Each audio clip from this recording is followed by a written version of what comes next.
laksanakan untuk proses pemberkasan ini, yang mana kita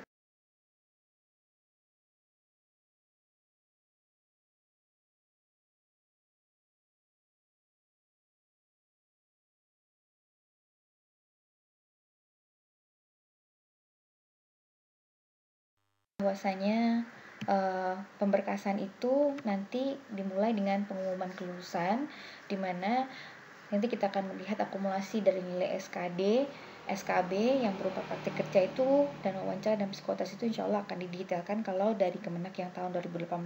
Saya pikir insya Allah tahun ini juga akan sama ya, karena tidak mungkin kalau tidak didetailkan berarti ada kemunduran berarti ya.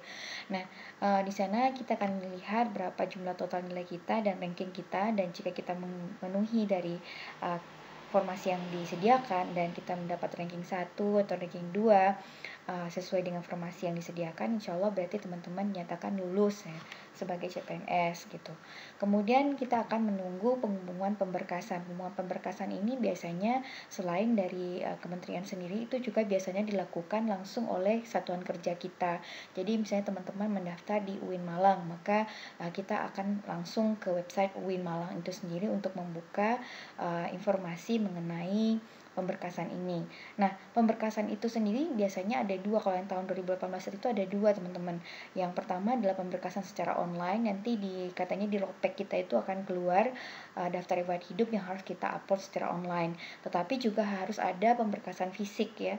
Jadi berkas-berkas fisik itu juga harus kita siapkan, kita kirim, kita berikan kepada satuan kerja kita masing-masing. Nah, dari daftar riwayat hidup tersebutlah nanti pengajuan NIP kita, dari kelengkapan pemberkasan tersebutlah kita akan diajukan untuk NIP kita atau nomor induk pegawai negeri kita.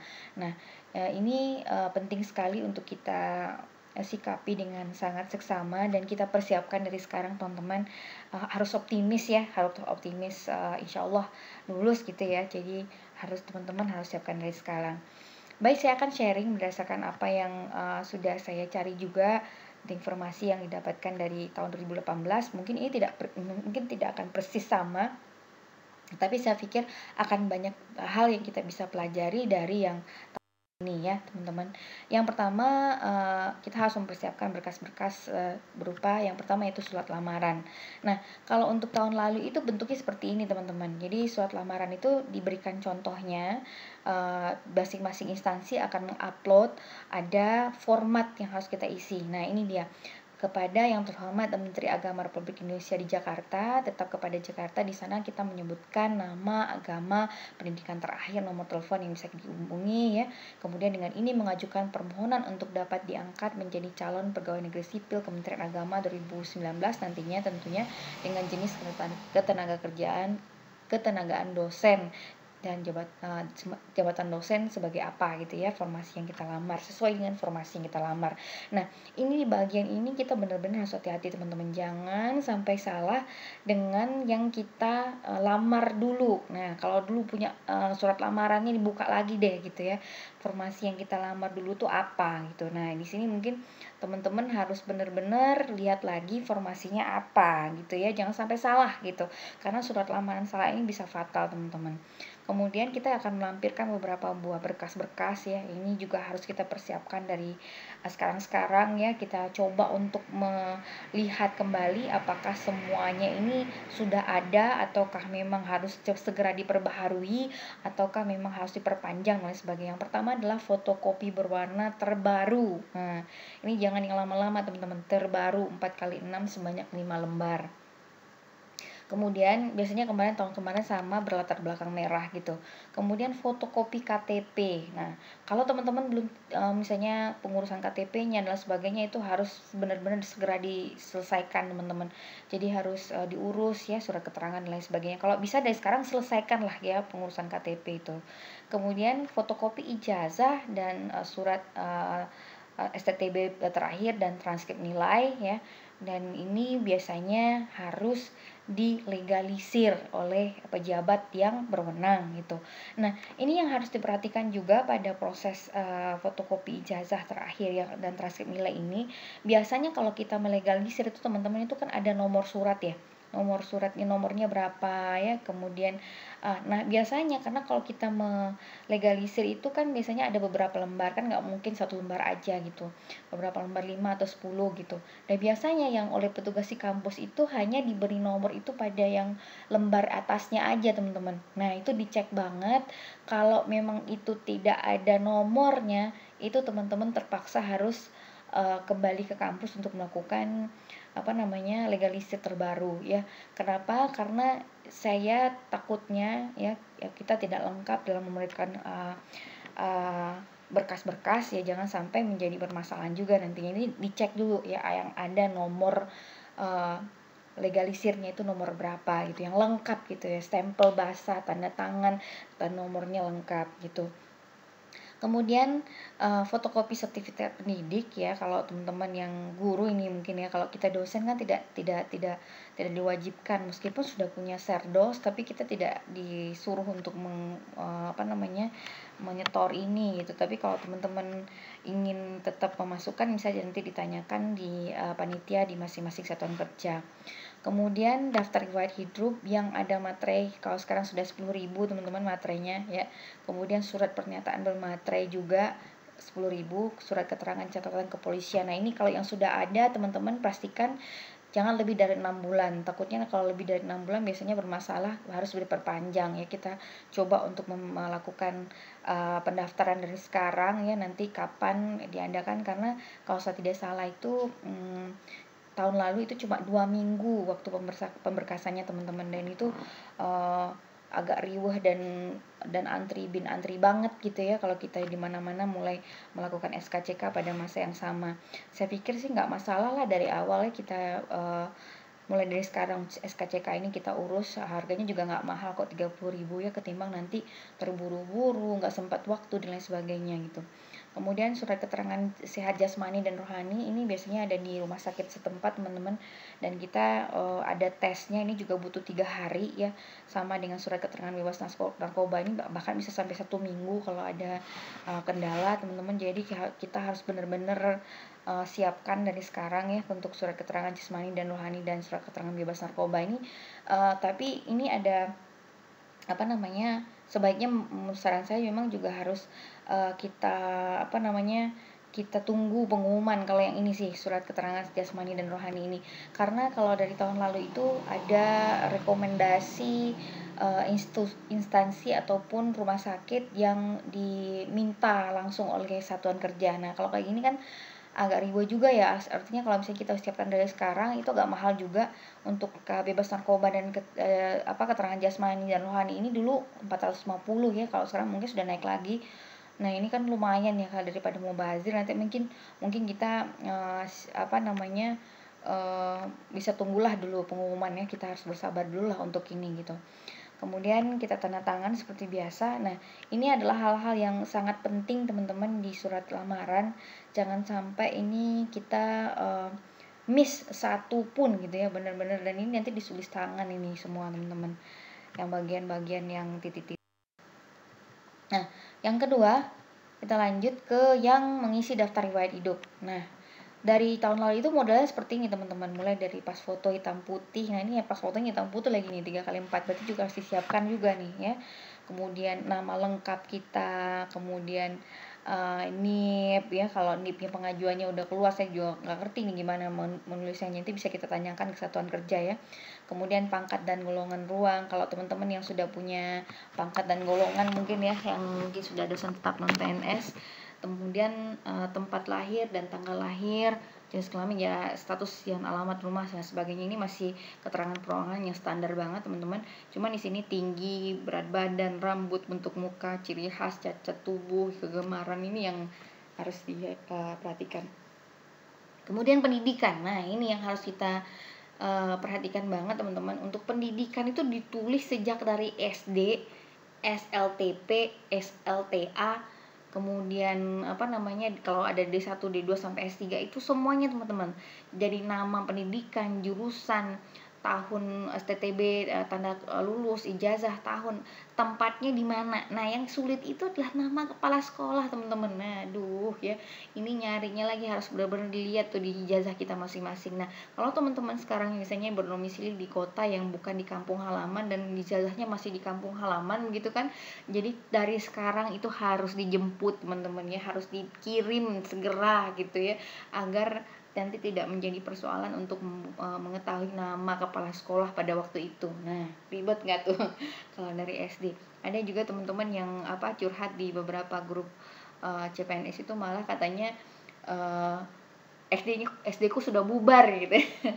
Nah, ini lucu banget ya teman-teman ya, udah bubar, udah nggak ada lagi SD-nya, kesian banget kan. Nah, kemudian kalau kita pernah melakukan kursus dalam dan luar negeri itu, kita juga harus menyampaikan kursusnya di mana, tanggal, bulan, kemudian ijazah, surat tanggal kursusnya di mana gitu ya kalau ada. Nah, kemudian riwayat pekerjaan. Nah, ini mungkin akan penting sekali bagi teman-teman yang sudah punya pengalaman kerja ya, baik itu sebagai profesional maupun sebagai dosen luar biasa kah, kontrak kah, atau dosen non tetap PNS ya. Jadi ini pangkat, golongan, terhitung mulai gaji pokok, kemudian surat keputusan pejabat. Nah, ini makanya ini harus dicari semua nih teman-teman, surat keputusannya itu mana ya, SK-nya itu mana, nomor berapa, peraturan yang dijadikan dasar. Nah, ini nih peraturan yang dijadikan dasar. Nah, ini PR juga nih, kita mau bikin surat daftar riwayat hidup untuk peraturan yang dijadikan dasarnya ya. Jadi kita harus kembali ke SK, tentunya di SK kan pasti ada peraturan yang dijadikan dasar ini ya. Kemudian pengalaman pekerjaan kita, jabatan mulai dan sampai kapan ya, golongan ruang penggajian, gaji pokok, dan surat keputusan, jabatan, nomor, dan tanggal. Nah, ini berarti teman-teman sudah harus mulai mengumpulkan semua SK yang ada ya. Kemudian harus memperhatikan agar tidak ada yang terskip ya itu. Nah, kemudian untuk tanda jasa penghargaan, kalau yang ada ya, diperoleh tahun berapa dan instansi yang memberikan apa. Kemudian pengalaman keluar negerinya apa aja, yang membayar apa aja gitu kan. Kemudian keterangan keluarga, istri atau suami, jangan lupa teman-teman, bagi yang sudah menikah segera diganti keterangannya karena akan merugikan kita kalau seandainya teman-teman enggak mengisi keterangan di mana ada sudah menikah atau sudah punya anak, itu kan merugikan karena nanti akan berpengaruh kepada penggajian kalau sudah 100% PNS gitu ya, karena tunjangannya tentu berbeda.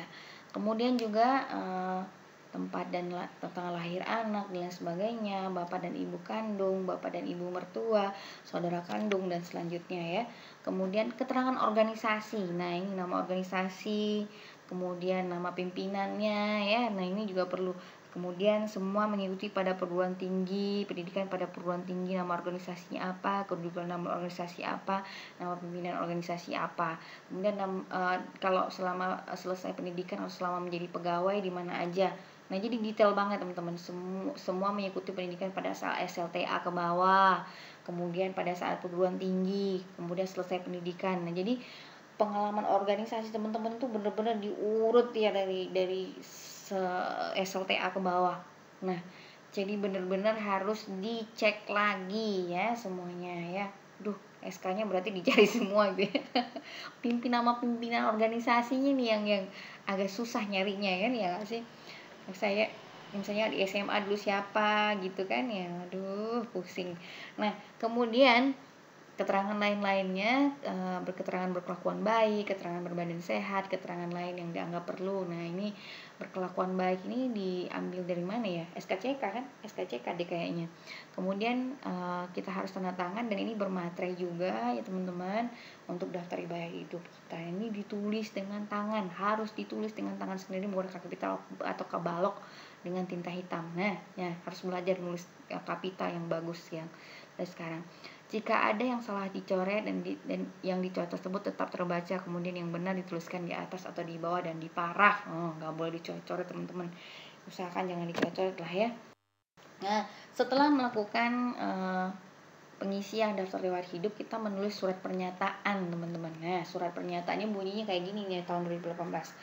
Nama, tempat, tanggal lahir, agama, alamat. Dengan ini menyatakan dengan sesungguhnya bahwa Saya tidak pernah dihukum penjara atau kurungan berdasarkan keputusan pengadilan yang sudah mempunyai kekuatan hukum yang tetap karena melakukan satu tindak pidana kejahatan. Tidak pernah diberhentikan dengan hormat, tidak atas permintaan sendiri atau dengan hormat sebagai pegawai negeri sipil, BUMN, Polri, BUMD, dan diberhentikan tidak hormat sebagai pegawai swasta. Tidak berkedudukan sebagai calon pegawai negeri sipil atau pegawai negeri sipil, bersedia ditempatkan di seluruh wilayah negara Republik Indonesia atau negara lain yang ditentukan oleh pemerintah, bersedia mengabdi pada satuan kerja dan tidak mengajukan pindah dengan alasan apapun sekurang-kurangnya 10 tahun sejak TMT PNS tahun masuk, ya. Jadi nggak boleh 10 tahun tuh nggak boleh pindah-pindah teman-teman ya. Tidak menjadi pengurus dan atau anggota partai politik. Dengan pernyataan ini saya buat dengan sesungguhnya dan saya bersedia dituntut di muka pengadilan serta bersedia menerima segala tindakan yang diambil oleh pemerintah apabila di kemudian hari terbukti pernyataan saya ini tidak benar. Yang membuat pernyataan materai lagi nih 10.000 teman-teman ya. Kemudian setelah itu kalau seandainya ada kendala ya, atau misalnya teman-teman ternyata mendapatkan pekerjaan yang impian ya, mungkin di luar negeri dan lain sebagainya, atau ikut suami pendidikan dan ternyata tidak bisa mengikuti kelanjutan proses dari CPNS ini, maka kita harus menulis surat ini ya, surat pengunduran diri, permohonan pengunduran diri. Tapi kalau bisa janganlah ya teman-teman, karena gini, kalau menurut saya sih kalau teman-teman sudah melalui proses yang begitu panjang ya, kemudian dinyatakan lulus tiba-tiba mengundurkan diri ya, seharusnya kan bisa jadi bisa jadi kesempatan yang lain juga untuk mendapatkan posisi itu gitu ya. Nah biasanya sih kan yang melakukan pengunduran diri itu biasanya di blacklist sih teman-teman. Di blacklist dalam artian nanti tidak boleh lagi mengajukan sebagai pegawai negeri sipil ya. Teman saya pernah ada yang seperti ini. Jadi mudah-mudahan saja ini nggak sampai seperti ini. Baik, mungkin itu saja yang bisa saya share malam ini teman-teman. Kok malam ya, hari ini pada video ini, mudah-mudahan menjadi gambaran bagi kita yang akan melakukan pemberkasan nanti. Insya Allah optimis saja teman-teman, lulus insya Allah ya, lulus ASN 2019 dan bertugas 2020 atau awal tahun 2021. Jangan lupa subscribe ya, bantu saya untuk mengembangkan channel ini juga. Terima kasih sudah menonton, semoga banyak manfaatnya. Assalamualaikum warahmatullahi wabarakatuh.